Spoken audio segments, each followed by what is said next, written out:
آج انشاءاللہ ہم آیت 38 سے کریں گے۔ اعوذ باللہ من الشیطان الرجیم، بسم اللہ الرحمن الرحیم۔ قال، اس نے کہا، یہ کس نے کہا یہ یہاں نہیں بیان کیا گیا، اور بعض اوقات یہ اس طریقے سے آتا ہے فاعل کے بغیر، تاکہ ایک غصے کا، بے رخی کا، بے پرواہی کا اظہار ہو۔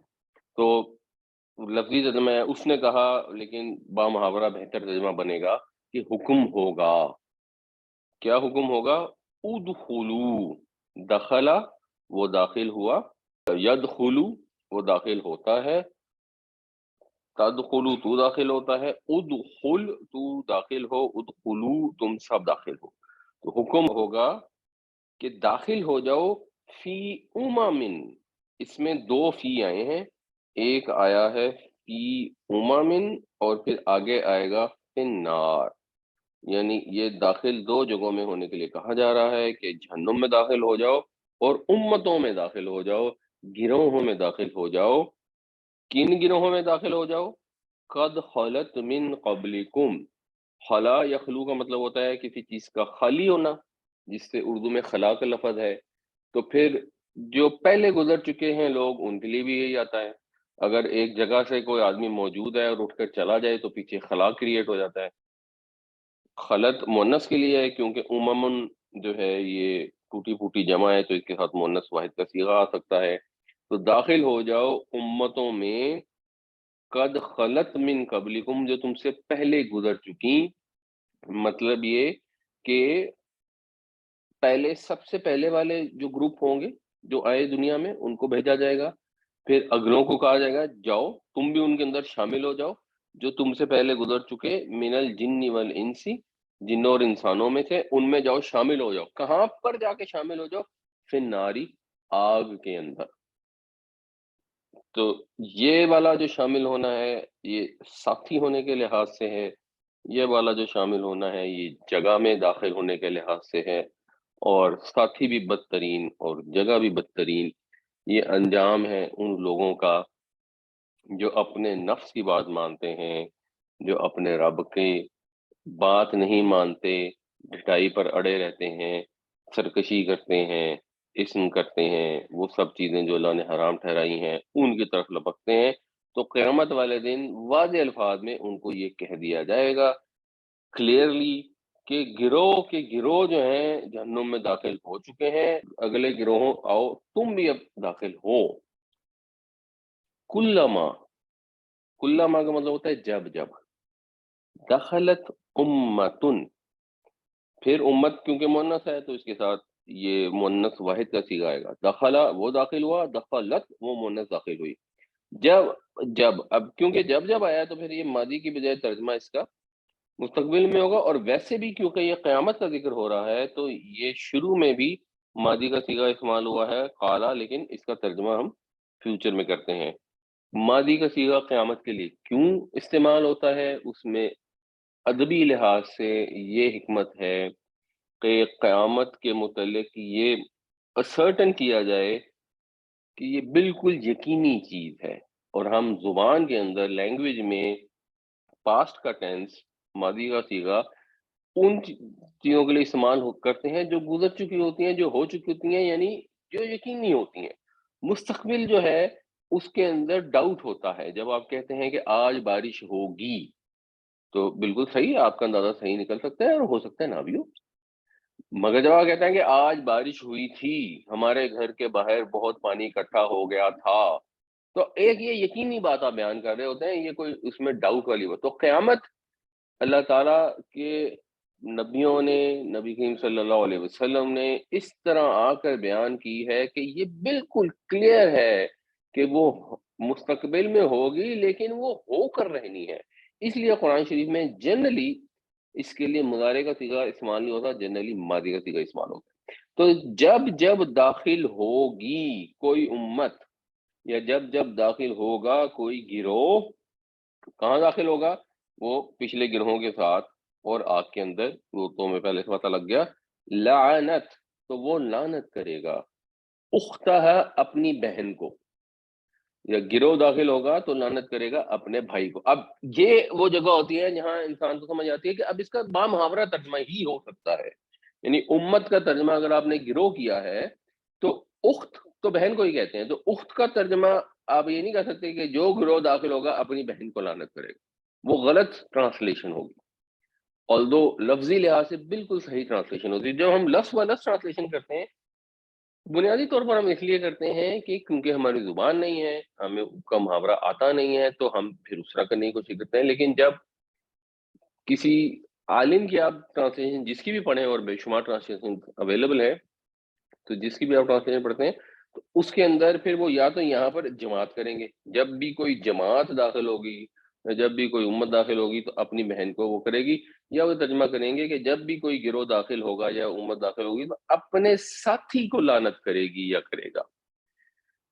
تو یہ تو اس کا لینگویج کے لحاظ سے ترجمہ با محاورہ بن گیا. لیکن سچویشن کو امیجن کریں کہ ہو کیا رہا ہے. سچویشن یہ ہے کہ جو امت داخل ہوگی، جو گروپ داخل ہوگا، وہ اپنے ساتھی کو لعنت کر رہا ہوگا. یہ وہ لوگ ہوں گے پریکٹیکلی سپیکنگ کہ پہلے لوگ موجود ہیں اور انہوں نے غلط کام کیے اور اس کے نتیجے میں وہ جہنم میں پہنچ گئے. ان کے بعد والے آئے، انہوں نے انہی غلط کاموں کو فالو کیا اور وہ بھی جہنم میں پہنچ گئے. وہاں پر جا کے وہ ان پر اور یہ ان پر ایک دوسرے کے اوپر لعنت کریں گے کہ لعنت ہو تم پر، تمہاری وجہ سے ہم یہاں آئے. سوچیں دنیا میں کیا کرتے ہیں. دنیا میں جب انہیں کہا جاتا ہے کہ یہ کام درست نہیں ہے، اخلاقیات کے خلاف ہے، انسانیت کے خلاف ہے، ہمارے دین کے بھی مطابق نہیں ہے، نبی کریم صلی اللہ علیہ وسلم نے کبھی زندگی میں ایسا نہیں کیا، تو کہتے ہیں نہیں، یہ ہماری روایت ہے، یہ ہمارے پرکھوں کا طریقہ ہے، یہ ہمارے آباء و اجداد ایسے ہی کرتے چلے آئے ہیں تو ہم ایسے ہی کریں گے. اور وہ کرتے تھے تو ٹھیک کرتے تھے، اور انہوں نے بھی دین پڑھا ہوا تھا، اور تم زیادہ کو دین کے عالم نہیں آ گئے اور تمہیں کوئی زیادہ نالج نہیں مل گئی پہلے والوں کے مقابلے میں. اور جس علاقے میں جو رواج موجود ہے، اگر کہیں پہ وہ عورتوں کو آج بھی بلوچستان میں زندہ دفن کرنے کی روایت ہے کہ فلاں فلاں مسئلہ ہوگا تو ہم زندہ دفن کر دیں گے. جو ہندوؤں کے طریقہ کار تھے، جو شادی بیاہ کے سارے طریقہ کار ہیں، وہ ہم آج بھی لے کے چلے آ رہے ہیں کیونکہ آباء و اجداد تو ہندو ہی تھے. تو اس وقت تو یہ کہتے ہیں کہ نہیں ہمارے باپ دادا کا طریقہ ہے، یہ تو میرے ابا جی نے یہ حکم دیا تھا، وصیت کی تھی، ماں جی یہ کہہ کے گئی تھی کہ یہ والا کام تو ضروری کرنا ہے، چاہے وہ کام خدا رسول کے حکم کے خلاف ہو. یہ ایک آج کا منظر نامہ ہے، اور ایک منظر نامہ ہے جو حقیقی منظر نامہ ہے جو قیامت والے دن ہوگا. وہ جو غلط کام پچھلی امتیں کر گئیں، آباء و اجداد کر گئے، آپ کے لیڈر، آپ کے سردار، جن کی آپ آنکھیں بند کر کے، اپنا دماغ بند کر کے، عقل استعمال کیے بغیر ہر بات مانتے رہے، وہاں پہنچیں گے تو جہنم میں پہلے سے موجود ہوں گے، اور وہ آپ پہ لعنت کر رہے ہوں گے اور آپ ان پہ لعنت کر رہے ہوں گے. تو کیوں اس وقت کا انتظار کر رہے ہیں اور کیوں اس سچویشن کو حاصل کرنا چاہتے؟ اللہ تعالیٰ کی یہ مہربانی ہے. الرحمن علم القرآن، اللہ تعالیٰ رحمان ہے، اس کی رحمت کا سب سے بڑا کیا مظہر ہے کہ اس نے قرآن سکھایا. تو اللہ تعالیٰ کی یہ رحمت ہے کہ وہ قرآن میں آپ کو بتا رہا ہے کہ ایسا ہوگا. تو آج اس کے متعلق سوچو، اور آج اپنا ہر عمل کرنے سے پہلے یہ غور کرو کہ یہ میرے باپ دادا، میری برادری والے، میرا پولیٹیکل لیڈر، میرا ریلیجس لیڈر، میرا استاد جو چیز کہہ رہا ہے، لاجیکلی مجھے یہ عقل استعمال کر کے علم کی بنیاد پر کیا مجھے یہ لگتی ہے اللہ رسول کا حکم صلی اللہ علیہ وسلم، تو ضرور فالو کریں. اچھے لوگوں کی باتوں کو ڈیفینیٹلی فالو کرنا چاہیے. تو دین تو ہے ہی ہے، نبی کریم صلی اللہ علیہ وسلم صحابہ نے جو بھی کیا آپ نے اس کو فالو کرنا ہے. اور حضور کی تو اتباع کرنے کا نتیجہ یہ ہے کہ اللہ تعالیٰ اس شخص سے محبت فرمانی شروع کر دیتا ہے جو نبی کریم صلی اللہ علیہ وسلم کی پیروی کرتا ہے، فالو کرتا ہے. مگر فالو کرنے کے لیے آپ نے عقل استعمال کرنی ہے. تو اللہ کے نبی کا سٹیٹس تو آپ نے ایک دفعہ ڈٹرمن کر لیا، ادھر سے تو جو چیز سرٹن ہوگی آپ نے ہر صورت میں ماننی ہے. باقی لوگوں کی اس وجہ سے ماننی کہ ہماری برادری کے ہیں، ہمارے قبیلے کے ہیں، ہمارے فرقے کے ہیں، ہمارے مولوی صاحب نے یہ کہا ہے تو بس ٹھیک ہے، بس ہم نے یہی کرنا ہے، دوسرے کی بات ہم نے نہیں ماننی، چاہے وہ لاجیکلی ہے یا نہیں، ہم نے دماغ استعمال ہی نہیں کرنا۔ تو اینڈ رزلٹ یہ ہوگا، اور اللہ کی یہ رحمت ہے کہ اللہ تعالیٰ آپ کو آج یہ چیزیں بتا رہا ہے، اس نے پیغام میں لکھ کر بھیج دی۔ ہمارے نبی پاک صلی اللہ علیہ وسلم نے ساری زندگی تکلیفیں برداشت کی تاکہ ہم تک یہ پیغام پہنچے، اور ہمیں یہ پیغام پہنچ گیا، اللہ تعالیٰ نے محفوظ فرما دیا، اس میں بالکل کلیئر ہے۔ تو اب اس غلط فہمی میں نہ رہیں کہ اللہ کیونکہ رحمان ہے تو جہنم میں نہیں ڈالے گا، وہ تو 70 سے زیادہ پیار کرتا ہے تو اپنے بندے کو جہنم میں کیسے ڈالے گا، یہ تو صاف لکھا ہو۔ اللہ تعالیٰ تو کہہ رہے ہیں کہ کہا جائے گا ان سے کہ داخل ہو جاؤ، ایک کے پیچھے ایک، ایک کے پیچھے ایک، پہلے والے بھی گئے ہیں، تم بھی جاؤ، کہاں جاؤ، آگ میں جاؤ۔ تو یہ حکم تو ہوگا، اس لیے اللہ کی رحمان ہونے کا جو مطلب ہے وہ قرآن سے ہی سمجھ آئے گا کہ اس کا مطلب کیا ہے۔ اپنی طرف سے اپنی خوش فہمی کے لیے، دل کو تسلی دینے کے لیے آپ یہ مطلب نہیں نکال سکتے کہ کیونکہ وہ رحمان ہے تو ہمیں تو جہنم میں نہیں ڈالے گا، وہ پتہ نہیں ابو جہل کو ڈال دے گا، بس ایک دو کو ڈال دے گا۔ قرآن شریف میں آتا ہے، اللہ تعالیٰ فرماتے ہیں کہ ہاں میں اس جہنم کو جنوں اور انسانوں سے بھر دوں گا۔ تو اس لیے آج اس چیز کو سمجھ لیں، اگر کل کسی پر لعنت بھیجنی ہے الفاظ میں، یعنی ہمارے مسلمانوں کو یہ نہیں کہا گیا کہ ہم کسی کو لعن طعن کریں، کیونکہ لعنت کا مطلب ہوتا ہے اللہ تعالیٰ کی رحمت سے دوری۔ جب آپ کسی کو کہتے ہیں تم پر لعنت، تو اس کا مطلب ہے کہ تمہارے پاس اللہ کی رحمت کبھی نہ آئے۔ یہ اچھا جملہ نہیں ہے، ہمیں کسی کو یہ کہنا نہیں چاہیے، لیکن ایک اردو میں محاورہ ہے کسی پر لعنت بھیجنا۔ تو جو قیامت والے دن جا کر جن امتوں پر، جن طور طریقوں پر، جن رسم و رواج کے اوپر لعنت بھیجنی ہے اور ان کے شروع کرنے والوں پر لعنت بھیجنی ہے، آج ان رسوم کے اوپر، آج ان طور طریقوں کے اوپر، پریکٹسز کے اوپر آج لعنت بھیج دیں تاکہ آپ اس انجام سے بچ جائیں۔ قالت خلوا فی امم قد خلت من قبلکم من الجن والانس فی النار کلما دخلت امۃ لعنت اختها، حکم ہوگا کہ داخل ہو جاؤ گروہوں میں ان امتوں کے ساتھ جو گزری تم سے پہلے جنوں اور انسانوں میں آگ کے اندر، یا حکم ہوگا کہ داخل ہو جاؤ آگ میں ان امتوں کے ساتھ جو تم سے پہلے گزری تھیں جنوں اور انسانوں میں۔ جب جب کوئی امت داخل ہوگی اپنی ساتھی امت پر لعنت کرے گی، کیونکہ وہ اس سے پہلے سے آئی ہوگی تو اس پر لعنت کرے گی، حتیٰ یہاں تک کہ عزت دارکو، ایجاد ہو گیا جب، یہ ادارکو جو ہے نا، یہ میں تھوڑا سا آپ کو بتا دوں کیونکہ اس کا روٹ اگر انڈرسٹینڈنگ ہوگا تو بہتر ہے۔ عربی میں ایک روٹ ورڈ ہے دال رے کاف، یہ 3 لیٹر میں تو استعمال نہیں ہوتا۔ ویسے آپ کو وہ یاد ہوگی صورت جس میں ہے درکل اسفل، جو منافقین ہیں وہ آگ کے نچلے ترین درجے میں ہو گئے، تو نیچے جانے والی چیز کو درک کہا جاتا ہے، نشیب کو اترائی کے لیے درک کا لفظ استعمال ہوتا ہے، اوپر جانے کے لیے درج کا استعمال ہوتا ہے، اور پھر دراجات جو ہوتے ہیں وہ اوپر جانے والی سیڑھی ہوتی ہیں، درکات نیچے والی۔ تو در کا مطلب ہے نیچے جانا، اور ہمیں معلوم ہے کہ اوپر جانا مشکل ہوتا ہے، نیچے جانا آسان ہوتا ہے، اسی وجہ سے بیسیکلی ایک ہی جیسے الفاظ ہیں، لیکن اوپر جانے کے لیے جیم کی آواز ہے جو ہارڈ ہے، اور جو کاف کی آواز سافٹ ہے، ایک چیز ہوئی ہوگی۔ اچھا، اب کیونکہ نیچے جانا آسان ہوتا ہے تو جب باب افعال سے استعمال ہوگا تو ادرکا، اس کا مطلب ہوتا ہے کہ چیز کو پا لینا۔ اس سے پھر اردو میں بھی ایک لفظ استعمال ہوتا ہے ادراک، کہ جی مجھے اس چیز کا ادراک حاصل ہوا، ادراک حاصل ہوا کہ میں نے اس چیز کو سمجھ لیا ہے، میں نے اس چیز کو پا لیا ہے۔ اور پا لیا ہے، آپ اس طرح امیجن کریں کہ ایک آدمی نیچے موجود ہے یا جا رہا ہے، اور آپ اوپر سے آ رہے ہیں اور آپ بھی نیچے بھاگے بھاگے آ رہے ہیں، آپ کی سپیڈ بہت تیز ہوگی، آپ اس کو پا لیں گے، وہ اس طرح کی سینس میں اس کو پا لینا ہے، یعنی آسانی سے تقریباً حاصل کر لینا نا، اس سینس میں ہے۔ اس سے پھر باب تفاعل بنتا ہے تدارکا یا تدارکو، جس کا مصدر ہوتا ہے تدارک۔ تدارک کا بنیادی مطلب ہے ایک دوسرے کو پا لینا۔ اس کا ایک اور سینس میں بھی مطلب ہوتا ہے کہ کسی اچھائی کا کسی برائی کو پا لینا، یعنی ایک برائی موجود تھی، ایک اچھائی نے اس کو پا لیا اور ایکچولی اس کو ریپلیس کر دیا۔ تو اسی لیے اردو میں جو تدارک استعمال ہوتا ہے نا، وہ یہ ہوتا ہے کہ برے کاموں کا تدارک، رشوت ستانی کا تدارک، سگریٹ نوشی کا تدارک، صحت کے لیے جو مضر صحت چیزوں کا تدارک، وہ اردو میں اس سینس میں استعمال ہوتا ہے۔ تو بنیادی مطلب ہے تدارک کا ایک دوسرے کو پا لینا۔ تو تدارکا کا مطلب ہے ایک دوسرے کو پایا. اب ہمیں یہ پتا ہے کہ عبادہ جو ہوتا ہے یعنی اس نے عبادت کی. جب عبادہ کے ساتھ آپ یہ کہنا چاہیں کہ تو نے عبادت کی تو وہ بنتا ہے عبدتا. لیکن عبدتا کے اندر ایکچولی دال اور تے ہم مخرج ہیں یعنی منہ سے نکالتے وقت ایک ہی جگہ سے ان کی آواز نکلتی ہے.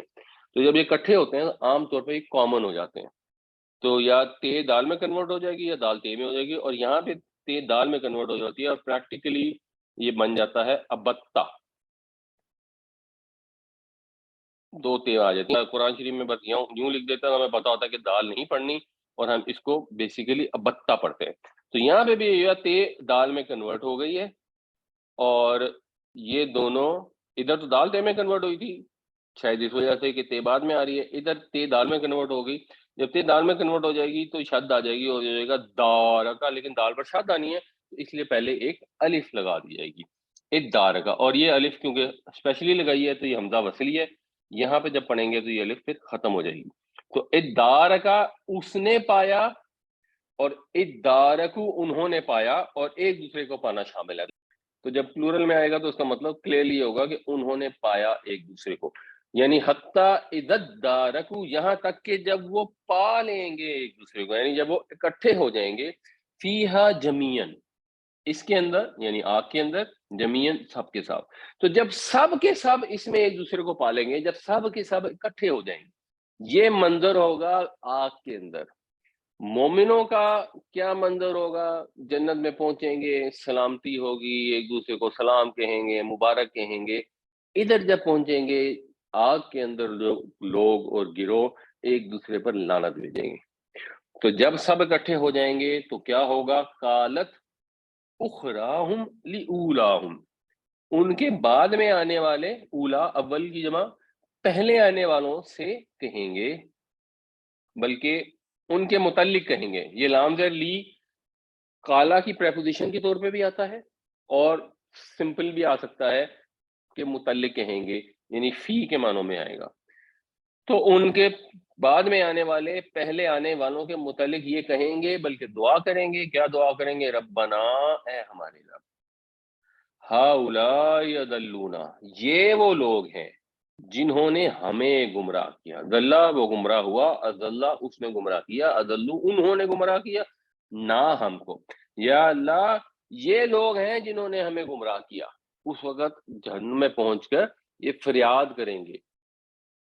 فآتیہم عطا وہ پہنچا, آتا اس نے پہنچایا یا اس نے دیا, آتی تو دے, ربنا آتینا اے ہمارے رب دے ہمیں, یہاں پہ ہے آتیہم, پس دے انہیں عذابن عذاب. کیسا عذاب, ضعفن. ضعف جو ہے یہ آتا ہے, اس کا بیسک مطلب ہوتا ہے ملٹیپل. جو اگر کوئی پرانے ظاہر ہمارے ہیں پڑھنے والے تو ذو اضعاف عقل استعمال ہوتا تھا. عقل تو قلت سے ہے نا, تو اس کا تو مطلب ہو گیا لیسٹ. تو ذو اضعاف ہو گیا ملٹیپل, جو انگریزی میں لیسٹ کامن ملٹیپل ہوتا ہے ایل سی ایم. تو ضعف کا مطلب ہوتا ہے ملٹیپل. تو اردو میں جب اس کا ترجمہ کریں گے تو کئی گنا بھی کر سکتے ہیں اور دو گنا بھی کر سکتے ہیں, مراد بیسیکلی ملٹیپل ہی ہے.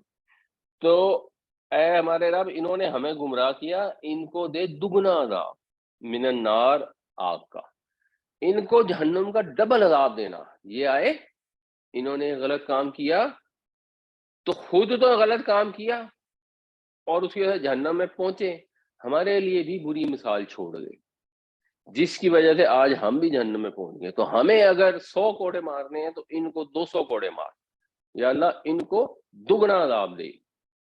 قالا وہ فرمائے گا, لکل ضعف ہر ایک کے لیے دگنا ہے یا ہر ایک کے لیے کئی گنا ہے, ولکن لا تعلمون اور لیکن تم جانتے نہیں, تمہیں اس چیز کی انڈرسٹینڈنگ نہیں ہے. یعنی ایک ایک قوم کا حساب ہوتا جائے گا.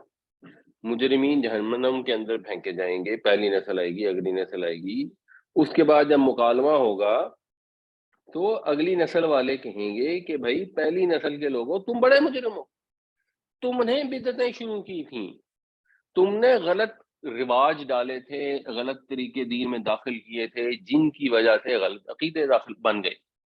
یہ جو اتنی ہم ڈسکشن کرتے ہیں، اور جو اللہ کے نبی صلی اللہ علیہ وسلم نے فرمایا نا کہ ہر بدعت گمراہی کی طرف لے کے جاتی ہے، کیونکہ اس کا رزلٹ یہ ہوتا ہے نسل در نسل بدعت جو ہے وہ بڑے سے بڑے گناہ میں کنورٹ ہو جاتی ہے، اور اللہ کے نبی صلی اللہ علیہ وسلم نے یہ بھی فرمایا کہ ہر بدعت سنت کو ختم کرتی ہے۔ تو کئی بدعتیں ہیں جو معاشرے میں موجود ہیں، پھر جو معاشرے میں نہیں آتی جاتی ہیں، اور لوگ ایسے ان کو خوشی خوشی فالو کرنا شروع کر دیتے ہیں۔ جب ایک دو نسلیں گزرتی ہیں تو کسی کو یہ پتہ ہی نہیں لگتا کہ یہ جینوئنلی دین کا طریقہ ہے یا نہیں، کیونکہ دین کیسے سیکھا جاتا ہے؟ آج بھی آپ کا بچہ جو ہے وہ نماز پڑھنا کیسے سیکھتا ہے؟ وہ بنیادی طور پہ کوئی کتاب پڑھ کے تھوڑی نماز سیکھتا ہے۔ ہمارا تو ریلیجن میں یہ ہے کہ 7 سال سے پہلے بچے کو نماز پڑھنی آنی چاہیے، اور 10 سال کا ہو پھر تو پکی نماز ہونی چاہیے۔ تو اس وقت تک تو بچوں میں شعور ہی نہیں ہوتا کو کتابیں پڑھنے کی، یہ وہ انڈرسٹینڈنگ تو ہوتی ہی نہیں۔ بچہ نماز ایسے سیکھتا ہے کہ گھر میں ماں نماز پڑھتی ہے، اور خواتین نماز پڑھتی ہیں، باپ کے ساتھ مسجد جاتا ہے، جمعے پہ جاتا ہے یا اور نمازوں پر بھی جاتا ہے، تو جیسے جیسے لوگ کر رہے ہوتے ہیں ویسے ویسے وہ کرتا ہے۔ تو جب نماز ختم ہو گئی اور مثال کے طور پہ امام صاحب نے دعا کرانی شروع کر دی، تو یہی سمجھے گا نماز کا پارٹ ہے۔ وہ تو جا کے حدیث نہیں چیک کرے گا ساری حدیثیں کہ میں دیکھوں کہ حضور نماز کے بعد دعا کراتے تھے یا نہیں کراتے تھے۔ جب وہ دیکھے گا کہ جی سلام پھیرا اور بہت سارے لوگ جو ہیں وہ ماتھے کے اوپر ہاتھ رکھ کے بیٹھ گئے ہیں، اور کوئی انہوں نے ذکر کرنا شروع کر دیا ہے، تو وہ یہی سمجھے گا کہ یہ نماز کا حصہ ہے۔ اور بائی دا ٹائم وہ بڑا ہوگا، اور اگر یہ پریکٹس لوگوں نے جاری رکھی ہوگی، تو وہ بھی اندھا دھند یہ پریکٹس کرنی شروع کر دے گا۔ جنرلی لوگ اسی طرح چیزیں سیکھتے ہیں، مدرسوں میں جا کے، اسکولوں کالجوں میں جا کے، تو پھر کمپلیکیٹڈ چیزیں بیسیکلی سیکھی جاتی ہیں۔ تو یہ کام تو وہ ہو نہیں رہا۔ اچھا، جو لوگ مدرسوں میں پہنچ بھی جاتے ہیں وہ بھی یہ پریکٹسز فالو کرتے رہتے ہیں۔ انہوں نے پھر ہر بدعت کی کوئی نہ کوئی جسٹیفیکیشن بنا لی ہوتی ہے، اس کو جسٹیفائی کر لیتے ہیں کہ اچھا جی آپ نے نماز پڑھی ہو، آپ ماتھے کے اوپر ہاتھ رکھ کے بیٹھ گئے ہیں، تو یہ تو اس میں تو کوئی منع نہیں ہے، اس میں حرج کی کون سی بات ہے؟ یا وہ ہر نماز سے پہلے درود ضرور پڑھتے ہیں، تو کہتے ہیں جی اس میں کون سی بری بات ہے؟ درود پڑھنا تو دنیا کا نیکی کا اعلیٰ ترین مقام ہے، اور اللہ نے حکم دیا درود پڑھو، تو ہم تو اللہ کے حکم کی پیروی کر رہے ہیں۔ ایشو صرف یہ ہے کہ آپ نے اللہ کے حکم کی پیروی کرنی ہے، آپ درود پڑھیں، جب مرضی پڑھیں، بے شمار دفعہ پڑھیں، ہر سانس کے ساتھ پڑھیں، ضرور پڑھیں، لیکن طریقہ وہ رائج کریں جو اللہ کے نبی صلی اللہ علیہ وسلم نے رائج کیا۔ حضور کے دور میں جب اذان ہوتی تھی، جب سیدنا بلال رضی اللہ عنہ اذان دیا کرتے تھے، کیا وہ درود پڑھ کے پھر اذان دیتے تھے؟ کیا یہ کثرت سے حدیثوں میں ذکر ہے کہ حضرت بلال نے درود پڑھا اور پھر اذان دینی شروع کی؟ یا یہ پتہ لگا ہے کہ اسلام میں جو اذان ہے وہ اللہ اکبر سے شروع ہوتی ہے؟ تو اس کا مطلب ہے کہ اگر یہ اللہ کا حکم ہے تو حضرت بلال کو پتہ نہیں تھا کہ اللہ کا حکم ہے کہ انہوں نے ہر نماز سے پہلے درود پڑھنا ہے؟ اور اللہ حاضل قیاس ہر بدعت کے متعلق ایسا ہی ہے۔ تو اب ٹیکنالوجی موجود ہے، آسانی موجود ہے، انٹرنیٹ پہ انفارمیشن موجود ہے، ہر انسان نے اپنا فیصلہ خود کرنا ہے۔ جو عمل وہ کر رہا ہے، اگر اس کو شک پڑتا ہے یا کوئی توجہ دلاتا ہے کہ یہ بدعت میں داخل ہے، ضروری نہیں آپ اس کی بات مانیں، آپ جا کے چیک کر لیں۔ اگر اللہ کے نبی صلی اللہ علیہ وسلم کا طریقہ ہے تو آپ بھی اس طریقے کو رائج کریں، اڈاپٹ کریں، چاہے وہ کبھی کبھار بھی حضور نے کیا ہے اور آپ پھر بھی روٹین میں کر لیتے ہیں، چلو پھر بھی کوئی بات نہیں، لیکن اگر اس کا کسی صحیح حدیث میں کوئی ثبوت ہی نہیں ہے، کسی ضعیف حدیث میں ثبوت ہے جیسے شب برات کا ہے، چلو ضعیف کو بھی کو فرض کرے فالو کرنا چاہ رہا ہے تو اس کے پاس بھی کوئی تو مارجن ہوگا، مگر صحیح حدیثوں میں تو کہیں شب برات کا کانسیپٹ نہیں ہے جو ہمارے یہاں منائی جاتی ہے، تو اس کے اوپر آئیڈلی تو منانے کی ضرورت نہیں ہے۔ اور بے شمار چیزیں تو ایسی ہیں جن کا ضعیف حدیث میں بھی ثبوت نہیں ہے، تو جب ثبوت ہی نہیں ہے تو وہ طریقہ کیسے رائج کر سکتے ہیں؟ یہ اتنی خطرناک چیز ہے کیونکہ اس کا یہ نتیجہ ہوگا، اس سے بدعت سے ہر بدعت گمراہی ہے، اور جب آپ اس پر عمل پیرا ہوتے ہیں تو آپ خود بھی گمراہ ہوتے ہیں، اور کیونکہ اپنی اولاد کے لیے، اپنے پیچھے والوں کے لیے وہ طریقہ چھوڑ جاتے ہیں تو انہیں بھی گمراہ کرتے ہیں۔ اس لیے پھر جو آپ کی اولاد ہوگی، اگر خدا نخواستہ آپ دونوں وہاں پہنچ گئے تو وہ اللہ سے دعا کرے گی کہ یہ ہمارے ابا جی کو اللہ تعالیٰ دگنا عذاب دیں، کیونکہ انہوں نے ہمیں گمراہ کیا، انہوں نے وہ غلط طریقے فالو کیے جو ہم بھی کرتے رہے۔ اب اس میں بہرحال ایشو یہ تھا کہ اللہ تعالیٰ کہیں گے کہ نہیں، ان کے لیے بھی دگنا ہے، تمہارے لیے بھی دگنا ہے۔ اس کی وجہ یہ ہے کہ تمہارے والد صاحب نے اگر تمہیں غلط طریقہ بتایا تو تم نے اپنی اولاد کے لیے کون سا طریقہ چھوڑا؟ کیا تم نے اپنی اصلاح کر لی؟ والد صاحب دنیا سے گزر گئے، تم نے کہا ٹھیک ہے جی وہ دنیا سے گزر گئے، میں نیک عمل کروں تاکہ ان کے لیے آگے کی منزلیں آسان ہوں، اور تم نے اپنی اصلاح کر لی اور اپنی اولاد کے لیے تم سنت والا طریقہ چھوڑ کے گئے، یہ تم بھی اپنی اولاد کے لیے ویسے ہی بدعتیں چھوڑ گئے۔ تو اگر تم بھی ویسے ہی چھوڑ گئے تو تمہیں بھی دگنا ہی عذاب ہوگا، تمہارے ابا جی کو کیوں ہو، پچھلی نسل کو کیوں ہو، تمہیں بھی دگنا ہوگا، تم سے اگلی کو بھی دگنا ہوگا، کیونکہ ہر نسل اپنے آنے والوں کے لیے ایسے غلط طریقے چھوڑ کر گئی۔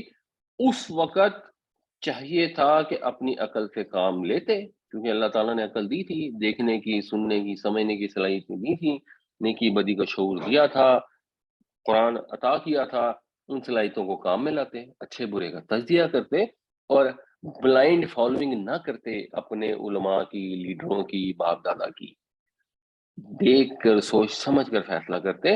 نہیں کیا تو اپنی تباہی بربادی کے خود ذمہ دار ہو، اس کا الزام پرانوں پہ ڈالنے کی ضرورت نہیں ہے۔ یہ کہنا کہ ہمارے والد صاحب نے جی ہمیں وہ ترجمے سے قرآن نہیں پڑھایا، اچھا جی نہیں پڑھایا، پڑھاتے تو ضرور اچھی بات ہوتی، ان کے اجر میں اضافہ ہوتا، اللہ کرے وہ ہو ہی نیک آدمی، بٹ یہ چیز مس ہو گئی۔ آپ جب بڑے ہو گئے، آپ کو پتہ لگ گیا اللہ کی کتاب ہے، آپ کی عمر 18 20 22 24 سال ہو گئی، تو آپ کو یہ تو پتہ لگ گیا کہ میں نے نوکری کیسے کرنی ہے، میں نے پیسے کیسے مانے ہیں، میں نے لوگوں سے ڈیل کیسے کرنا ہے، کوئی پرابلم آنی ہے تو اس کے اندر چیزوں کو ہینڈل کیسے کرنا ہے، یہ ساری چیزیں آپ نے سیکھ لی۔ اتنا آپ کو پتہ ہی نہیں لگا کہ میں زندگی کے جاننے کے لیے اللہ نے قرآن بھیجا، تو میں نے قرآن پڑھ کے سمجھنا کہ اس میں کیا لکھا ہے۔ آپ نے ایزیوم کر لیا کہ مجھے تو پتہ ہے، بس میں مسلمان ہوں اس لیے مجھے تو پتہ ہے، قرآن تو پڑھنا چاہیے کسی عیسائی یا ہندو کو، کیونکہ ان کو تو پتہ نہیں ہے بیچاروں کو، انہوں نے پڑھا نہیں ہوا، میں تو عربی سے تو پڑھا ہی ہوا ہے، اور ثواب تو میں لے ہی لیتا ہوں پڑھ پڑھ کے۔ تو پھر آپ کو اس وقت آپ نے علم کا استعمال نہیں کیا، تو اس لیے قیامت والے دن بھی اس چیز کی انڈرسٹینڈنگ نہیں ہوگی جو یہ کہا جا رہا ہے وَلَٰكِن لَا تَعْلَمُونَ، اور لیکن تمہیں اس چیز کی انڈرسٹینڈنگ نہیں ہے، تم اس کو جانتے نہیں ہو۔ اصل بات یہ ہے کہ اپنی تباہی بربادی کے تم خود ذمہ دار ہو۔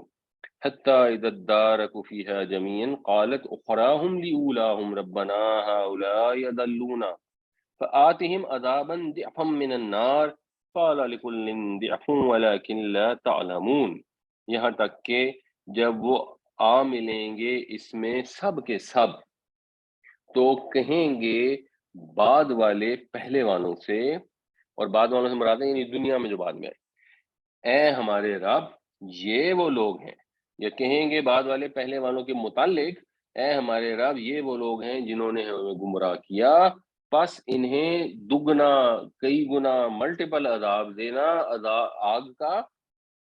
وہ فرمائے گا ہر ایک کے لیے دوہرا عذاب ہے، لیکن تم جانتے نہیں۔ یہ اس سے ریلیونٹ ایک حدیث بھی ہے نبی کریم صلی اللہ علیہ وسلم کی، لا تقتل نفس ظلما، کوئی جو انسان ہے نا وہ ناحق ظلم سے قتل نہیں کیا جاتا، الا مگر یہ، یعنی جب بھی کسی انسان کو ظلم سے قتل کیا جاتا ہے، کانا الابن آدم الاولی کفل من دمہا، تو اس کے خون میں سے ایک حصہ ابن آدم کے سب سے پہلے بیٹے کو پہنچتا ہے، یعنی جو قابیل نے حابیل کو قتل کیا تھا، تو اس نے یہ ایک طریقہ ایجاد کیا، اس سے پہلے تو کوئی قتل ہوا نہیں تھا، لأنه اول من سن القتل، کیونکہ قتل کی جو طرح ہے، اس کی جو بنا ہے، اس کی جو بنیاد ہے، وہ اس نے رکھی تھی سب سے پہلے، تو کیونکہ اس نے پہلا قتل کیا تھا، ورنہ ویسے اسلام کا بیسک کانسیپٹ یہ ہے کہ لا تزر وازرۃ وزر اخری، دو لوگ ہیں، ایک باپ کے دو بیٹے ہیں، ایک صحیح عمل کر رہا ہے ایک برے کر رہا ہے، تو برے عمل کا وبال صحیح کے گلے نہیں آئے گا، اس کا کام ہے اس کو نصیحت کرنا، اس نے کر دیا، اب اس نے نہیں مانی، ٹھیک ہے اس کی مرضی۔ یہ نہیں ہو سکتا، یا جیسے لوگ کہتے ہیں کہ اچھا ٹھیک ہے تمہارا گناہ مجھے مل جائے گا، نہیں، تمہیں تو ملے گا، تم گناہ کی ترغیب دے رہے ہو، بٹ جس نے گناہ کیا ہے وہ اپنے گناہ کا بوجھ بھی اٹھائے گا، وہ دوسرے کو بوجھ ٹرانسفر نہیں کر سکتا۔ مفتی صاحب کے اوپر آپ اپنے گناہ کا بوجھ نہیں لاد سکتے، آپ کو سمجھ آ رہی ہے یہ پروڈکٹ بالکل حرام ہے، اس کا نام مفتی صاحب نے رکھ دیا ہے، ہو سکتا ہے ان کو غلطی لگی ہے، ہو سکتا ہے انہوں نے جان بوجھ کے ایسا کیا ہے، بٹ وہ تو اگر انہوں نے غلط کیا تو اپنی غلطی کا خمیازہ اپنی قبر میں بھگتیں گے۔ تمہیں اگر پتہ ہے چیز غلط ہے اور تم فتوے کی آڑ لے کے اس کو کر رہے ہو، تو اس سے ان کو تمہارا گناہ ٹرانسفر نہیں ہوگا، تمہیں تو اپنا بھگتنا ہی پڑے گا۔ مگر یہاں یہ بات ہو رہی ہے کہ جو گناہ کر کے جاتے ہیں تو اگلی امتوں میں جب وہ گناہ ریپیٹ ہوتا ہے تو اس کا حصہ پہلے والے کو پہنچتا ہے. اور آج تک کتنی نسلیں گزر چکی ہیں، ہزارہ سال گزر چکے ہیں، اربوں انسان دنیا میں آئے ہیں، ان میں سے پتہ نہیں کتنے قتل ہوئے ہیں. جب بھی کوئی قتل ہوتا ہے تو اس کے قاتل کو تو اس کا گناہ پہنچتا ہی ہے، قابیل کو بھی اس میں سے ایک حصہ پہنچتا ہے، کیونکہ اس نے اس غلط کام کی بنیاد رکھی. تو اس وجہ سے اس کے اوپر بہت فوکس کریں، بالکل کلیئر رہیں کہ بدعت کے اندر کوئی خیر نہیں ہے. اس کو جسٹیفائی کرنے کی کوشش نہ کریں، اس کے لیے لیم ایکسکیوزز تلاش نہ کریں. سمجھ آ جائے بات بدعت ہے اس کو چھوڑ دیں، اور اللہ خیر اللہ. فرض کریں کوئی ایرر ہوگی اگر آپ سے تو کوئی آپ کو بتا دے گا کہ نہیں نہیں یہ تو قرآن کا حکم ہے یا حضور کا حکم ہے، تو کریں. اگر پتہ لگ گیا کہ عید میلاد النبی بدعت ہے اور ساری دنیا بھی کرنی شروع کر دے تو آپ مت منائیں. ہمارے لیے تو ہر دن جو ہے وہ ہمارے نبی صلی اللہ علیہ وسلم کا دن ہے، ہر دن اپنے نبی کو یاد کریں. وقالت اولاہم لاخراہم، اب یہ والا نام جو ہے یہ ٹو کے معنوں میں ہے کہ ان کے جو پہلے والے ہیں وہ بعد والوں سے کہیں گے کہ یہ جو تم ہمیں بد دعائیں دے رہے ہو، یہ جو تم ہمیں کہہ رہے ہو کہ ہمیں دگنا عذاب ہو، فما کان لکم علینا من فضل، تو نہیں ہے تمہیں ہمارے اوپر کوئی فضل، یعنی تمہیں کوئی فضیلت ہمارے اوپر حاصل نہیں ہے. ہم نے تمہارے لیے ایک بری مثال چھوڑی، بالکل صحیح بات ہے، ہم بڑے برے تھے، ہم بری مثال چھوڑ گئے. تم کون سے اگلی نسل کے لیے اچھی مثال چھوڑ کے گئے ہو؟ تم جو یہاں پہنچے ہو تو اسی لیے پہنچے ہو نا کہ برے کام کرتے رہے. جنہوں نے اپنے آباء و اجداد کی بدعتوں کو عمل نہیں کیا وہ تو جنت میں چلے گئے. تم غلط کام کر کے یہاں آئے ہو نا، تو تم بھی یہ غلط کام کر کے یہاں پہنچے ہو تو اپنے آگے آنے والی نسل کے لیے بھی بری مثال چھوڑ کے آئے ہو نا. تو جیسے ہم ہیں ویسے تمہیں ہمارے پر کوئی فضیلت نہیں ہے. فذوقوا العذاب، تو چکھو عذاب، انجوائے کرو عذاب کو، بما کنتم تکسبون، اس وجہ سے کہ جو تم کماتے رہے. کسب جو ہوتا ہے محنت کر کے اہتمام سے کوئی کمائی حاصل کرنے کے لیے ہوتا ہے. جو کسب حلال عبادت ہے، ہمارے نوٹوں پہ بھی اس طرح کی بات لکھی ہوتی ہے، حصول رزق حلال لکھا ہوتا ہے. تو کسب کا بہرحال مطلب ہوتا ہے جس کو کرتوت بھی ہم کہتے ہیں، ایفرٹ کر کے کوئی چیز کرنا. ایک تو ہوتا ہے نا کوئی بھی کام تھا ہو گیا، فیل تو کچھ بھی ہو سکتا ہے، بٹ کسب جو ہے وہ ایفرٹ کر کے اہتمام سے کام کرنے کے لیے آتا ہے. تو یہ جو تم نے کمائی کی ہے، جو کرتوت کر کے آئے ہو، اس کی وجہ سے اب اس عذاب کا مزہ چکھو. تمہیں ہمارے اوپر کوئی فضیلت حاصل نہیں ہے، جو ہم کرتے تھے تم نے بھی وہی کیا ہے، تو پھر ہمارے میں تمہارے میں کیا فرق ہے؟ ہم نے بھی اپنے کیے کا مزہ چکھنا ہے، تم بھی چکھو. وقالت اولاہم لیخراہم فما کان لکم علینا من فضل فذوقوا العذاب بما کنتم تکسبون. اور ان کے پہلے والے لوگ، اگلے لوگ اپنے پچھلوں سے کہیں گے نہیں ہے تم کو ہمارے اوپر کوئی فضیلت، پس چکھو عذاب کو اپنے کیے کی پاداش میں. ان الذین کذبوا بآیاتنا، بے شک وہ لوگ جنہوں نے جھٹلا دیا ہماری آیتوں کو، واستکبروا عنہا، یہ ان جب آیا تو اس میں ہم نے پچھلی بار بھی ڈسکس کیا تھا پرے ہونے کا مفہوم ہے، اور انہوں نے اعراض کیا ان سے، ہماری آیتوں سے تکبر کر کے. لفظی ترجمہ ہے کہ انہوں نے تکبر کیا ہماری آیتوں سے پرے ہو کر، یعنی ان میں سم ہو آپ نے پرے کا لفظ ڈالنا ہے. تو بے شک وہ لوگ جو ہماری آیتوں کو جھٹلایا، نہیں مانا، اللہ کے نبی صلی اللہ علیہ وسلم تشریف لائے نہیں مانا، زبان سے نہیں مانا یا عملاً نہیں مانا، اور تکبر کیا اور ان سے منہ پھیرا، ان کو اگنور کر دیا. آپ کو مسجد کے مولوی صاحب نے کہا کہ بھائی بیٹا یہ آپ کام صحیح نہیں کر رہے، بیٹا یہ آپ کا طریقہ کار صحیح نہیں ہے، یا آپ کا لباس صحیح نہیں ہے، آپ فلاں عمل کر رہے ہیں، یہ غلط ہے. آپ تو آپ نے کیا کیا؟ آپ نے کہا آپ کو کیا مسئلہ ہے، اور آپ کا کیا لینا دینا اس کام سے، آپ اپنے کام سے کام رکھیں. انہوں نے کہا نہیں، اللہ کا حکم ایسے نہیں ہے. آپ نے تکبر کیا، آپ نے اللہ کے نبی کی صلی اللہ علیہ وسلم بات کو نہیں سنا، اس سے منہ پھیر لیا. تو یہ آپ نے اللہ کے آیتوں کو جھٹلا دیے عملاً. زبان سے ٹھیک ہے، آپ مسلمان گھر میں پیدا ہو گئے، شناختی کارڈ میں مسلمان لکھا ہوا ہے، کلمہ بھی پڑھ لیتے ہیں، کبھی کبھار دوسری بھی پڑھ لیتے ہیں، کبھی کبھار نماز بھی پڑھ لیتے ہیں یا ساری بھی پڑھ لیتے ہیں، لیکن عملاً آپ اللہ کی آیتوں کو جھٹلاتے ہیں. عملاً اگر آپ تکبر کرتے ہیں، حق کا انکار کرتے ہیں، میں نے آپ کو پچھلی بار حدیث بھی بتائی تھی کہ تکبر یہ ہے کہ انسان کسی کو حقیر سمجھے اپنے مسلمان بھائی کو یا کسی بھی انسان کو، اور حق کا انکار کرتے ہیں، یہ تکبر ہے۔ تو جس کے دل میں غیب ربر تکبر ہوگا وہ تو جنت میں نہیں داخل ہو سکتا۔ یہاں بھی وہی بات ہو رہی ہے کہ بے شک جن لوگوں نے ہماری آیتوں کو جھٹلایا اور ان سے اعراض کیا تکبر کر کے، لا تفتحوا لهم ابواب السماء، نہیں کھولے جائیں گے ان کے لیے آسمان کے دروازے، ولا يدخلون الجنہ، اور وہ نہیں داخل ہوں گے جنت میں، حتی یہاں تک کہ یلج الجمل فی سم الخیاط، یہاں تک کہ اونٹ داخل ہو جائے سوئی کے ناکے میں سے۔ یعنی ظاہر سی بات ہے یہ عربی کا سٹائل ہے ایک محال چیز کی بات کرنا۔ اگر آپ کہیں گے جی کہ وہ کل ٹائم پہ آئے گا تو اگلا بندہ کہے گا پھر سورج نہ مغرب سے نکل آئے گا۔ یہ اب ہمارے اس طرح کے محاورے استعمال ہمارے یہاں بھی ہوتے ہیں، یعنی جس طرح سورج سے مغرب سے نکلنا امپاسبل ہے، اس طرح یہ بندے کا تو بھائی ٹائم پہ آنا امپاسبل ہے۔ اچھا یہ تو بات ہم کرتے ہیں نا، اور ہماری بات تو ایک ایسے ہی ایک ایگزیجریشن ہوتی ہے، استعارہ ہوتی ہے، وہ ہو سکتا ہے ٹائم پہ آئی جائے، باقی اسلام بندہ اس متعلق ہم بات کریں۔ یہاں اللہ تعالیٰ فرما رہے ہیں، اللہ تعالیٰ فرما رہے ہیں جس طرح اونٹ سوئی کے ناکے سے نہیں گزر سکتا، یہ امر محال کیا امپاسبل ہے، تو جیسے یہ امپاسبل ہے اسی طرح یہ بھی امپاسبل ہے کہ کوئی اللہ کی آیتوں کا انکار کر دے، ان کو جھٹلا دے، ان سے اگنور کر دے تکبر کرتے ہوئے، اور وہ جنت میں داخل ہو جائے، یہ نہیں ہو سکتا۔ یہ اللہ تعالیٰ نے اتنی بڑی مثال دے کے واضح الفاظ میں بتا دی ہے۔ ہم کہیں گے نہیں نہیں نہیں نہیں نہیں، لیکن ہم کیونکہ آخری نبی کی امت سے ہیں، ہم قرآن پڑھیں گے بھی نہیں، سمجھیں گے بھی نہیں، عملی طور پر آیتوں کا انکار بھی کریں گے، اگنور بھی کریں گے۔ جب ہمیں کوئی کہے گا تو ہم کہیں گے تم کون ہو، تمہاری کیا حیثیت ہے، حق کی کیا حیثیت ہے، میں حق کو کیوں مانوں، مجھ سے تو نہیں مانا جاتا، اب ہم کو اتنے فرشتے بھی نہیں ہیں، لیکن ہم جنت میں چلے جائیں گے۔ تو ہم اسی وقت یہ بات کہیں گے جب ہم نے آیت نمبر 40 سورہ اعراف کی نہیں پڑھی ہوگی، کیونکہ سورہ اعراف کی آیت 40 میں تو اللہ تعالیٰ نے کہہ دیا کہ جو آیتوں کو جھٹلائیں گے، ان کو اگنور کریں گے، ان سے تکبر کرتے ہوئے، حق کا انکار کرتے ہوئے ان کو اگنور کریں گے، تو ان کے لیے آسمان کے دروازے نہیں کھلیں گے، وہ جنت میں داخل نہیں ہوں گے اس وقت تک جب تک اونٹ سوئی کے ناکے میں سے گزر نہ جائے۔ تو پھر ٹرائی کر کے دیکھ لیں، کوئی سوئی لے لیں، اس کے اندر سے اونٹ گزارنے کی کوشش کر لیں، اگر تو وہ گزارنے میں کامیاب ہو جاتے ہیں آپ، تو پھر ہو سکتا ہے یہ حرکتیں کرنے کے باوجود آپ کے لیے جنت میں داخلے کا سلسلہ نکلے، ورنہ اللہ تعالیٰ نے تو واضح الفاظ میں کہہ دی۔ اب آپ پھر بھی اس احمقوں کی جنت میں رہنا چاہیں تو پھر ہماری مرضی ہے، ظاہر سی بات ہے۔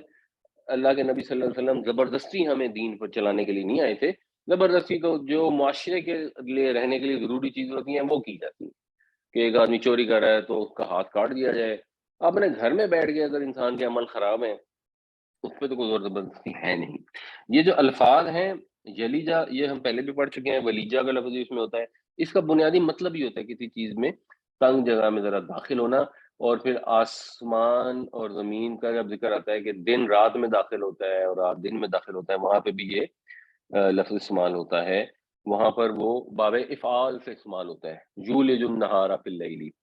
اور خیات جو ہے نا، یہ ہم نے سورہ بقرہ میں پڑھا من الخیط الاسود من الفجر، اس طرح کر کے الفاظ تھے، یعنی دھاگے کو کہتے ہیں خیط، اور یہ جو روٹ ہے نا خے یہ اور توئیں، خاتا یخیتو، اس کا مطلب ہوتا ہے کپڑے کو سینا، پھر دھاگا خیط ہوتا ہے اور خیات سوئی ہوتی ہے، اور ایک لفظ ہوتا ہے خیاط، وہ درزی کو کہتے ہیں، یعنی خیاط کے وزن پہ جو چیزیں ہوتی ہیں بار بار کرنے والے کام ہوتے ہیں۔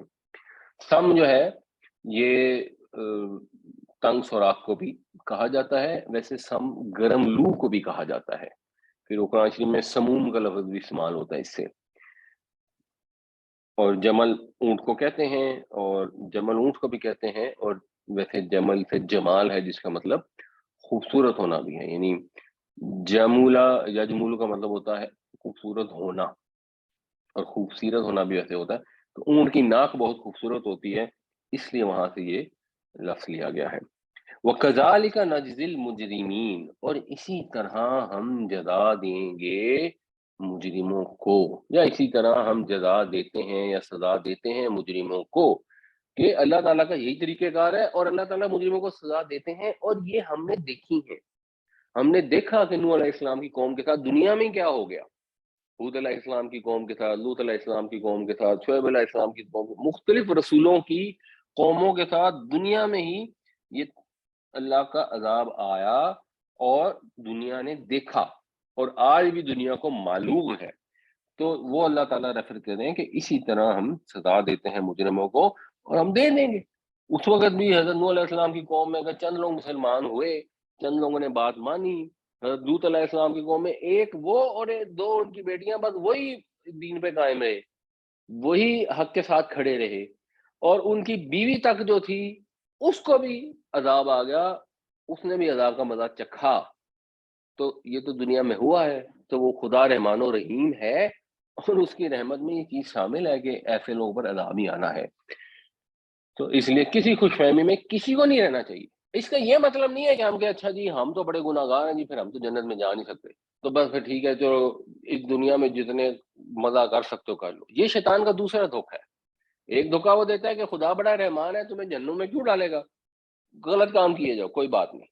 ایک دھوکہ دیتا ہے کہ تم تو اتنے گناہ گار، اب تمہاری معافی کہاں سے ہوگی، بس پھر چلو دنیا میں تو غلط کام کر لو نا، وہاں تو تم نے جنت۔ یہ دونوں چیزیں کافروں والی روش ہے۔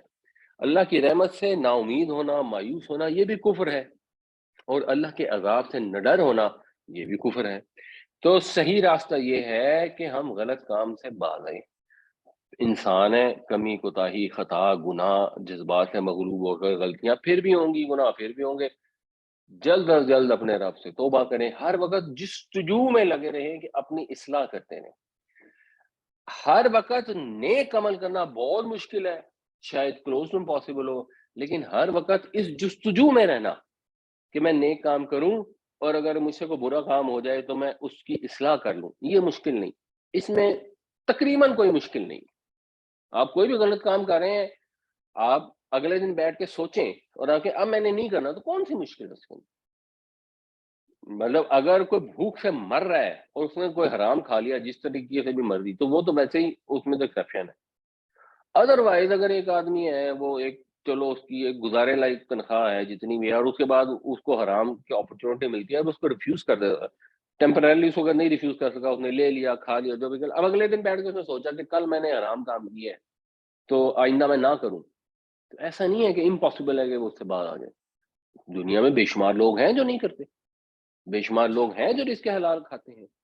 ایک آدمی ہے، اس نے کوئی جھوٹ بول دیا ہے، غیبت کر دی ہے، اس وقت تو فلو میں اسے نہیں رکا گیا، اس کو بس بات ہو رہی تھی اور اسے رکا نہیں جا رہا تھا، اس نے غیبت کر دی۔ آپ کہیں جی میں کبھی بھی غیبت نہ کروں، یہ تو بڑا مشکل ہے، ٹھیک ہے، لیکن آپ نے کر دی۔ اب اگلے دن بیٹھ کے، بلکہ اگلے گھنٹے بیٹھ کے، اگلے لمحے بیٹھ کے آپ نے سوچا کہ یار یہ تو میں نے بڑا غلط کام کیا نا، اللہ تعالیٰ نے اس کے متعلق کیا کہا، تو اب آپ سوچیں گے اچھا یار اب نہیں کرنی، تو یہ امپاسبل ہے کیا؟ بالکل بھی امپاسبل نہیں ہے۔ تو اپنی اصلاح کی جستجو میں لگے رہنا یہ بہت پاسبل ہے اور ریزنیبلی آسان ہے، تو اس پہ فوکس کرنا چاہیے۔ اللہ تعالیٰ پھر اس کی توفیق بھی انشاءاللہ عطا فرمائیں گے، اور انشاءاللہ جنت میں داخل کر دیں گے اور اس عذاب سے بچا لیں گے۔ ان الذين كذبوا بآياتنا واستكبروا عنها لا تفتح لهم ابواب السماء ولا يدخلون الجنة حتى يلج الجمل في سم الخياط وكذلك نجزي المجرمين۔ بے شک وہ لوگ جنہوں نے ہماری آیتوں کو جھٹلایا اور ان سے تکبر کر کے اعراض کیا، نہیں کھولے جائیں گے ان کے لیے آسمان کے دروازے، اور نہ وہ داخل ہوں گے جنت میں یہاں تک کہ داخل ہو جائے اونٹ سوئی کے ناکے میں سے، اور اسی طرح ہم سزا دیتے ہیں مجرموں کو۔ لہم من جہنم مہاد، نعوذ باللہ تعالی، ان کے لیے جہنم کا مہاد ہوگا۔ یہ اردو میں بھی اب ایک محاورہ استعمال کرتے ہیں، مہد سے لے کر لحد تک، یعنی ماں کی گود سے لے کے قبر تک۔ مہد کہتے ہیں بچھونے کو، آرام دہ چیز کو، ماں کی گود کو بھی کہیں گے جس میں بچے کو ڈالا جاتا ہے، یا ہم بھی جہاں آرام کرتے ہیں بستر کو، اس کو مہد کہتے ہیں۔ تو ان کا جو بستر ہے، جو ان کا میٹرس ہے، جو گدا ہے، وہ جہنم میں سے ہوگا۔ جہنم میں سے ہوگا یعنی آگ کے ان کے بچھونے ہوں گے۔ وَمِن فَوْقِهِمْ، اور ان کے اوپر سے، غواشن، غواش ہوں گے۔ غواش یہ ایک صورت بھی ہے، غاشیہ، یعنی غشی کا مطلب ہوتا ہے نا جب کوئی چیز چھا جاتی ہے، غین شین اور واو، غشا یغشا، تو غشا یغشا کا مطلب ہوتا ہے کہ چیز کو ڈھانپ لینا۔ تو اس سے پھر جو فائل بنے گا وہ بنے گا غاشن اور غاشیاتن، مؤنث اور مذکر میں، تو یعنی غاشیون بنے گا، اس سے فائل، اس کو غاشن بھی پڑھتے ہیں، اور اس کی پلورل ہے غواشن، تو ڈھانپنے والے، اور ان کے اوپر سے ہوں گے ڈھانپنے والے۔ ڈھانپنے والے کیا ہوں گے؟ وہ بھی یہی ہوں گے، من جہنم، یہ انڈرسٹوڈ ہے، یعنی آگ کا بچھونا ہوگا اور آگ کے کمبل ہوں گے، یہ ان کی سچویشن ہوگی، نیچے بھی آگ ہوگی اوپر بھی آگ ہوگی۔ کیوں ہوگی؟ کیونکہ انہوں نے حق کا انکار کیا، انہوں نے ظلم کیا۔ ظلم کا مطلب ہوتا ہے کسی چیز کو اس کے صحیح مقام سے ہٹا دینا، اور سب سے بڑا ظلم جو ہے وہ اللہ کے ساتھ کسی کو شریک کرنا ہے، اور وہ ہم ڈیٹیل سے ڈسکس کریں گے۔ اللہ کے ساتھ شریک کرنے کا مطلب صرف ہندو ہونا نہیں ہے، اللہ کے ساتھ شریک کرنے کا مطلب عبادت میں بھی، اطاعت میں بھی، دعا میں بھی، ہر لحاظ سے، کسی بھی لحاظ سے شریک کرنا، اور شریک کرنے کے مترادف ہے وَكَذَلِكَ نَجْزِي الظَّالِمِينَ، اور اسی طرح ہم سزا دیتے ہیں ظالموں کو۔ یعنی یہ جو جزا کا لفظ ہے، اس میں سزا اور اردو والی جزا دونوں شامل ہوتی ہیں۔ تو ہم کسی کو کہیں کہ اچھی اللہ جزا دے، اس کا مطلب تو یہی ہے نیک بدلہ، ویسے جزا کا مطلب ہوتا ہے بدلہ، اور عام طور پہ پھر ریکمینڈ کیا ہے جب ہم کسی کو کہتے ہیں جزاک اللہ، دیٹ از پرفیکٹلی فائن، کیونکہ ہماری مراد ہی ہوتی ہے کہ اللہ تعالیٰ تجھے بدلہ دے، اچھا انڈرسٹوڈ ہوتا ہے۔ لیکن اگر آپ اس کے ساتھ کہہ بھی دیں جزاک اللہ خیرہ، تو شاید اس سے ذرا ری ایمفسائز ہو جاتا ہے۔ ورنہ عرب جب آپ ایک دوسرے سے بات کرتے ہیں نا، تو وہ اگر وہ مجھ سے کوئی برائی بھی کریں تو اس کو بھی کہہ سکتے ہیں کہ جزاک اللہ، ٹھیک ہے، پھر یہ تو نے کیا، اللہ تجھے پوچھے۔ تو وَكَذَلِكَ نَجْزِي الظَّالِمِينَ، اسی طرح ہم بدلہ دیتے ہیں، اس طرح ہم سزا دیتے ہیں ظالموں کو۔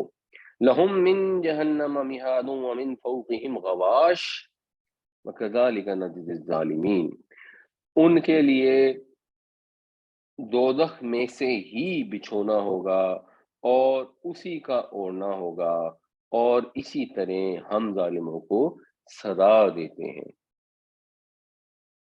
والذین آمنوا وعملوا الصالحات، اور وہ لوگ جو ایمان لائے، جنہوں نے نیک عمل کیے، لا نکلف نفسا الا وسعها، نہیں ہم تکلیف دیتے کسی جان کو مگر اس کی وسعت کے مطابق۔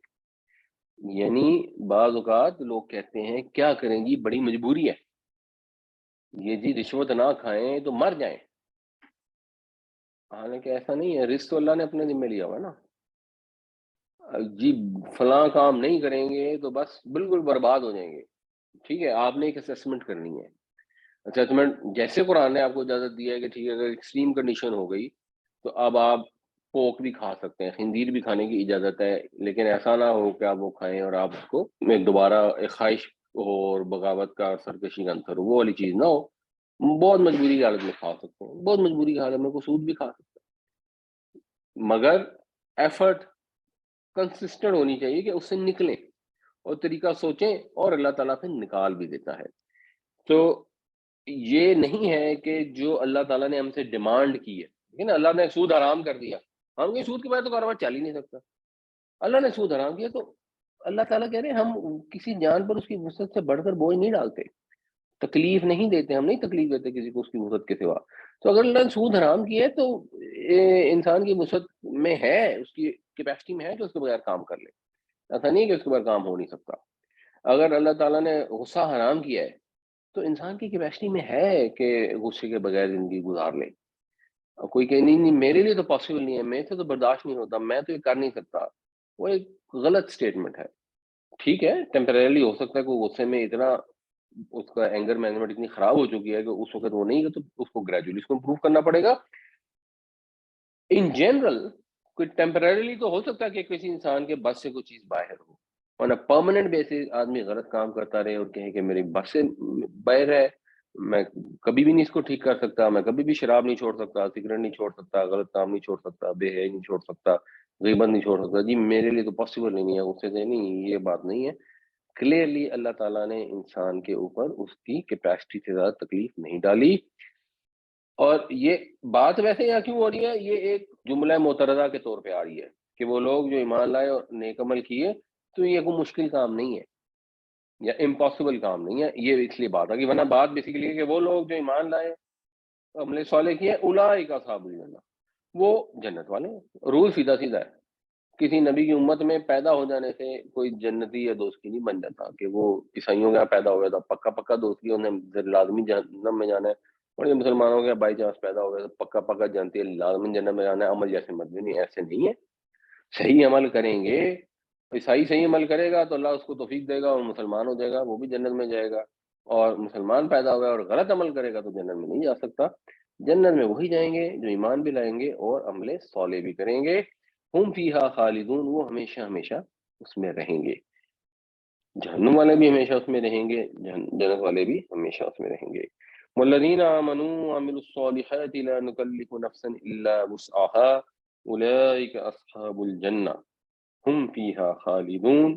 اور وہ لوگ جو ایمان لائے اور عمل صالح کیے، نہیں تکلیف دیتے ہم کسی جان کو اس کی استطاعت سے زیادہ، یہی لوگ ہیں جو جنت والے ہیں، یہ ہمیشہ ہمیشہ اس میں رہیں گے.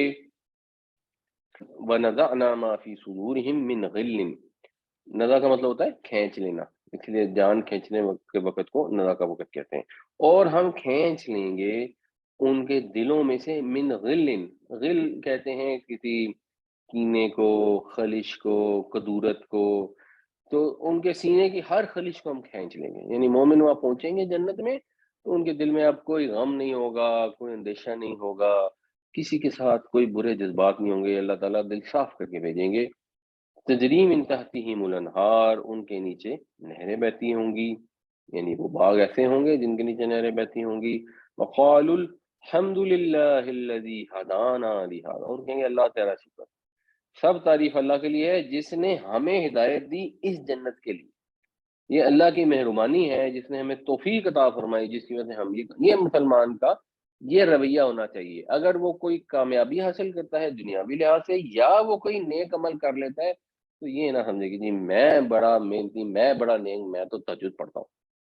نہیں، وہ ہمیشہ کہنے کا طریقہ یہی ہے کہ اللہ کی مہربانی ہے، اللہ کی توفیق ہے جس نے مجھے تہجد کی توفیق عطا فرمائی.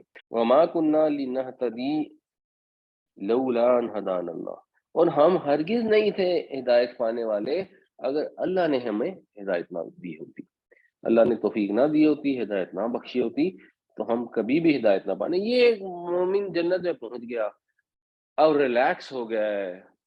جیسے آپ سفر کر کے مشکل سفر آپ نے کیا اور آپ جا گیا وہاں پہ اپنے گھر پہنچ گئے یا اچھے ہوٹل میں پہنچ گئے، اب ریلیکس ہو کے آرام کر رہے ہیں آپ کے. اچھا جی اللہ نے بڑی مہربانی کیا، بڑا مشکل سفر تھا، یہ اللہ کا کرم نہ ہوتا تھا کام. تو یہ اس کی ریلیکس ہونے کے بعد اس کے ڈائلاگ ہیں، وہ آپس میں بات کر رہے ہیں اور بات بھی ایک دوسرے سے بھی کر رہے ہیں اور ایک دوسرے سے بھی وہ خوشی خوشی بات کر رہے ہیں. ان کے دلوں میں کوئی کدورت، کینہ، رنجش نہیں ہے. اگر فرض کریں دنیا میں کوئی تھی بھی تو وہ اللہ تعالیٰ دور کر کے وہاں پر بھیجیں گے. تو یہ ہے ان کا طرز عمل. وَنَزَعْنَا مَا فِي صُدُورِهِم مِّنْ غِلٍّ تَجْرِي مِن تَحْتِهِمُ الْأَنْهَارُ وَقَالُوا الْحَمْدُ لِلَّهِ الَّذِي هَدَانَا لِهَٰذَا وَمَا كُنَّا لِنَهْتَدِيَ لَوْلَا أَنْ هَدَانَا اللَّهُ. اور ہم کھینچ لیں گے ان کو دلوں میں سے جو بھی خلش ہوگی، ان کے نیچے نہریں بہ رہی ہوں گی اور وہ کہیں گے الحمدللہ جس نے ہمیں ہدایت دی اس کی طرف، اور ہم نہیں تھے ہدایت پانے والے اگر ہمیں اللہ نے ہدایت نہ دی ہوتی. لقد جاءت رسول ربنا بالحق، بے شک آئے، ایجاد مؤنث واحد ہے، رسول سے پہلے آیا ہے، اور یہ جب پہلے آتا ہے تو مذکر مؤنث دونوں استعمال ہو سکتے ہیں. جا رسول بھی ہو سکتا تھا، جاءت بھی ہو سکتا تھا. آئے رسول ربنا ہمارے رب کے، رسول ربنا یہ ڈبل مرکب اضافی ہے، ربنا ہمارا رب، رسول ربنا ہمارے رب کے رسول. تو یقیناً آئے ہمارے پاس انڈرسٹوڈ ہے، ہمارے رب کے رسول بالحق کی، بالکل سچی بات لے کے، حق لے کر. یہ اس کو وہ کر رہے ہیں کہ شکر ہے اللہ کا کہ اللہ نے توفیق دی، اللہ نے رسول بھیجے، اور رسول آئے تو ہم نے اچھے کام کیے، اللہ نے ہمیں بچا لیا. ونودو، نادا اس نے ندا دی، نودو ان کو ندا دی گئی، تو ان کو ندا دی آئے گی، آواز آئے گی، پیغام دیا جائے گا، ان تلکم الجنت، کہ یہ ہے وہ جنت. یعنی بیسیکلی تل کا تھا، ان تلک الجنہ بیسیکلی یہ تھا کہ یہ ہے وہ جنت، کیونکہ مخاطب پلورل ہے تو یہ تلکم ہو گیا. تو یہ ہے وہ جنت، اورستموہا، ورثہ اس سے پھر باب افعال ہوگا، اورثہ یورثو، وارث بنانا، تو اورثتم ہو گیا تم وارث بنائے گئے اس کے، یہ وہ جنت ہے جس کے تم وارث بنائے گئے۔ وارث کیوں بنائے گئے؟ حضرت آدم علیہ السلام کو نکالا گیا تھا، یعنی ایک سٹائل ہے، ایک اشارہ ہے، تو اس وقت شیطان نے چیلنج کیا تھا کہ جی میں جہنم میں لے کے جاؤں گا، اور اللہ تعالیٰ نے ان لوگوں کو توفیق دی، شیطان کے وار سے بچ گئے اور وارث بن گئے اپنے باپ کی، اس جنت سے جس کے باپ نکل کے آئے تھے، واپس اس کے اندر گئے۔ تو جس کے تم وارث بنائے گئے ہو بما کنتم تعملون، اس وجہ سے جو تم عمل کرتے تھے، یعنی اللہ تعالیٰ ان کی قدردانی فرمائیں گے۔ ڈیفینیٹلی جنت میں اللہ کی رحمت سے لوگ داخل ہوں گے، صرف اعمال کے بدلے میں داخل نہیں ہو سکتے، اسی کا وہ اظہار کر رہے ہوں گے۔ لیکن یہ بات بھی درست ہے کہ جو نیک عمل کریں گے انہوں نے جنت میں جانا ہے، جو برے عمل کریں گے انہوں کو نہیں جانا۔ تو اللہ تعالیٰ ان کی قدردانی فرمائیں گے کہ نہیں، یہ تمہیں جو جنت ملی ہے تمہارے اعمال کے بدلے میں ملی ہے، تمہارا استحقاق ہے۔ ان کو وہ احساس دیں گے اللہ تعالیٰ کہ ہاں یہ خدا کا فضل ہے، لیکن یہ تمہارا حق ہے، تم نے جو کیا ہے یہ تمہارا ریوارڈ بنتا ہے، تم نے شیطان کا مقابلہ کیا، عمل صالح پر قائم رہے، ایمان پر قائم رہے، ٹھیک ہے، تم نے بازی جیت لی، یہ تمہارا بازی جیتنے کا انعام ہے۔ تو ان کو اور زیادہ یہ انعام ملے گا۔ جنت کی نعمتیں اپنی جگہ ہوں گی، اللہ کی مہربانی اور اللہ تعالیٰ کی طرف یہ اسٹیٹمنٹ جو ہے یہ اور مزید انعام ہوگا ان کے لیے۔ لقد جاءت رسول ربنا بالحق ونودوا ان تلکم الجنۃ ورثتموها بما کنتم تعملون، یقیناً آئے ہمارے پاس ہمارے رب کے رسول بالکل سچی بات لے کر، اور ان کو پیغام دیا جائے گا کہ یہ وہ جنت ہے جس کے تم وارث بنائے گئے ہو اپنے اعمال کے صلے میں۔ ابھی آپ نے بتایا قرآن کلاس کے دوران کہ صرف شرک وہ نہیں ہے کہ جو ہندو کرتے ہیں کہ یا جو غیر مسلم ہے، صرف وہ شرک نہیں ہے، مسلمان ہوتے ہوئے بھی اللہ کے ساتھ کسی کو شریک ٹھہرانا وہ بھی شرک ہے۔ تو اس سے ایک سوال ذہن میں آیا کہ ہم اپنے کام کے سلسلے میں بہت سارے لوگوں سے صرف اس لیے مل رہے ہوتے ہیں یا رابطہ بنا رہے ہوتے ہیں کہ یار یہ ہمارے کسی کام آ سکتا ہے، یا ہمارے کاروبار یا جو بھی ہم جاب کر رہے ہیں اس میں ہمارے کام آتا ہے، وہ ہمارا باس ہو یا کوئی ڈیسیژن میکر ہو۔ تو وہ میرے ذہن میں کنفیوژن آئی ہے کہ کیا یہ اس درجے میں کہیں جو آپ نے شرک کا بتایا یہ اس میں فال کرتا ہے یا نہیں کرتا؟ اگر میرا سوال کلیئر ہو گیا ہو تو جی جی جی، نہیں، جس سینس میں آپ پوچھ رہے ہیں وہ اس میں فال نہیں کرتا، وہ تو ہے اسباب کا استعمال، وہ تو ایسے ہی ہے جیسے آپ بیمار ہیں تو آپ نے دعا تو اللہ سے کرنی ہے، اللہ صحت عطا فرما، لیکن آپ نے ڈاکٹر کے پاس چلے گئے، آپ نے دوائی کھا لی، تو اب یہ شرک نہیں ہے۔ ہاں اگر آپ نے یہ کانسیپٹ بنایا کہ ڈاکٹر کی دوائی کی وجہ ہی سے میں ٹھیک ہوا ہوں یا کھاؤں گا تو لازماً 100% ٹھیک ہو جاؤں گا، پھر وہ شرک میں جا سکتا ہے۔ ادروائز تو نارمل آپ نے اس باب استعمال کرنے ہیں، آپ نے کسی سے تعلقات بنا لیے کہ کل کو ضرورت پڑے گی تو اس سے کوئی ہیلپ لے لوں گا، یا وہ ایسے ہی ہے جیسے ایک غریب آدمی امیر آدمی سے ہیلپ لے لیتا ہے، وہ شرک میں نہیں آتا۔ جزاکم اللہ خیر، السلام علیکم۔ اللہ تعالی ہمیں قرآن پڑھنے، سمجھنے، عمل کرنے، دوسروں تک پہنچانے کی توفیق عطا فرمائے۔